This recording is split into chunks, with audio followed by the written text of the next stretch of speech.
Hello বন্ধুরা, good morning. তোমরা কেমন আছো? আশা করি তোমরা ভালো আছো। আমিও খুব ভালো আছি। আজ আমার সোনা বেটার মুখে ভাত।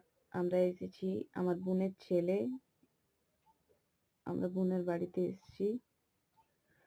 ওর মামার হাতে মাছের মুড়ো খাচ্ছে। দেখো কি টেস্ট, চেটে চেটে খাচ্ছে। ওকে পায়েস ভাতও তো ভালো লাগে না, মাছের মুড়োটা টেস্ট লেগেছে, ওই জন্য মাছের মুড়ো খাচ্ছে। ছোট্ট মোটো একটা আয়োজন করেছিল।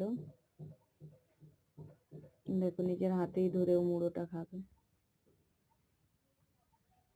ওকে তোমরা কমেন্টে আশীর্বাদ করো, ভালো থাকে।